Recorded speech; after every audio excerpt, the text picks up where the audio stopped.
Business growth can't be achieved entirely on your own. You might be the best business owner out there, but it doesn't mean that you're good at sales. You might know everything about building a brand, but have very little experience managing humans. It's okay, nobody knows everything. When I started my first agency, I knew that I was great at design. I've always been a natural problem solver, and I knew that I was driven enough to ultimately succeed. At the same time, I had never done the work of starting an agency. I read this book called The E-Myth by Michael Gerber, and I quickly realized that I was a technician and not so much an entrepreneur or a manager. It taught me that organizational structure was needed, and if I wanted to truly scale, I would need great people to help me in every aspect of my agency. I was smart enough to know that I don't know what I don't know. A friend of mine was working with a business coach and introduced me to that idea, and I've been hooked ever since. However, that was just the beginning. I thought I needed one single mentor. I needed someone that had gone through the struggle of starting an agency, learned from their mistakes, took things to the next level, and managed to become the best in the game. But I knew a bunch of agency owners, but I also knew they weren't the best out there. The more I thought about it, the more potential mentors I realized I needed. I wanted a mentor that knew everything about starting an agency, but I also wanted a marketing mentor. I realized that what I needed was a dream team of mentors. I didn't want just people with specific experiences. I wanted a group of people who were all individually the best at what they did. That small difference changed the game for me. I knew it would take work though. But I also knew that if I put in the work, it would be transformative to my new agency. I didn't just want to start another marketing agency. I wanted to start an exceptional agency. I know that you can relate, otherwise you wouldn't be here. You want to be the best. So in order to become the best, you need to learn from the best. Not only are mentors good for you personally and professionally, they've also proven to have a positive impact on newer businesses. According to a survey by the UPS Store, 70% of mentor businesses survived more than 5 years. That's double the rate of businesses that chose not to have a mentor. So how do you build your dream team of mentors? The first thing you need to do is define whether or not you're looking for a mentor based on a skill or based on experience. If you're lucky enough, you'll have both. Let's use a simple example first. Imagine you want to get back in shape. Who would you approach to be a potential mentor? Presumably, it would be someone that has a similar skill set to a personal trainer. You might want someone that has spent years working with other individuals on achieving their fitness goals and helping them look and feel better so that they can do the same for you. You want someone that knows what needs to be done in order to burn fat, increase muscle, improve your nutrition, or even improve your endurance. At the same time, you want someone that can cater to the needs of the individual human based on their individual bodies and their fitness goals. As a business owner, the skill you're looking for could be anything. Maybe it's health related. Maybe you want to know more about running TikTok ads or using Google Analytics. It's all going to depend on what you're looking to accomplish and where you need the guidance. On the other hand, you might be looking for an experience-based mentor. Say you've developed an app, that could be the next big thing. When it comes to developing the app and ensuring everything functions properly, you're a total rock star.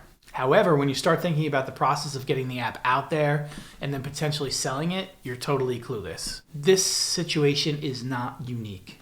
There are thousands of businesses out there who are in the same exact situation as you at one point in their lives, but now have the experience of going through successfully building, marketing, and selling their creation. You can learn a lot from their experience. I guarantee you anything that you want to achieve, there's someone out there that's done it and done it well. So how do you find your dream team? Once you've decided on exactly what type of skill set or experience you're looking for, begin thinking through your network and deciding whether anyone you might know personally might fit that criteria. If you come up empty-handed, then do a little research. Find the best person out there with the qualifications that you're looking for, and don't set any limits for yourself, just get names down. But if your list is made up of people like Elon Musk, then maybe consider the second best person out there. A method that I've used over the years is approaching businesses and personal connections of mine and asking them, who's the smartest person that you know in this specific niche? In this way, mentors can be strategic as well. Their value isn't limited to just their skills or their experience. They can also open doors for you and help you build relationships. In fact, the Harvard Business Review, in a survey of 45 CEOs with formal mentor relationships, found that 84% said they avoided costly mistakes and become more proficient in their roles at a much faster rate than they would have without a mentor.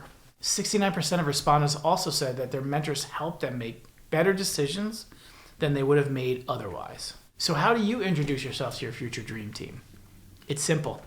Call them up, email them, send them a message through Facebook or LinkedIn. I know it sounds like a long shot, but you'll be surprised how many responses you'll get. You'll find that just by putting yourself out there, people will recognize your drive. They'll respect you for having the motivation and courage to reach out, but they'll also feel honored that you thought of them. I've reached out to a lot of people over the years, and in my experience, people feel incredibly honored just being asked for their opinions and advice. 9 times out of 10, they don't ask for money, and these relationships end up coming at little or no cost to you. In fact, you should be wary about potential mentors that ask for compensation from the start. Of course, there's a potential that one day your mentor might be a board member or a consultant or maybe even an employee, but that'll all come in time. If the person you approach sets the expectation that compensation is expected from the beginning, you should keep looking. The fact is, mentorship is a cyclical process. It's people helping people. Although you might need a mentor in one specific area right now, I can almost guarantee you that your skills and experience would make a great potential candidate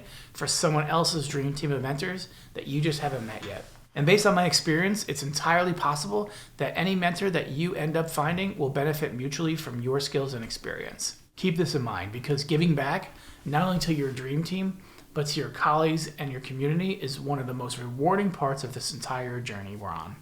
If you want to kickstart the process of building your dream team of mentors, be sure to download the worksheet that accompanies this video on extremegrowth.com. This worksheet is strategically designed to help you think through the right questions and help you clearly understand what next steps you'll need to take in order to get the right people in your quarter. Here's to achieving extreme business growth. I'm Chris Mulvaney. Thank you.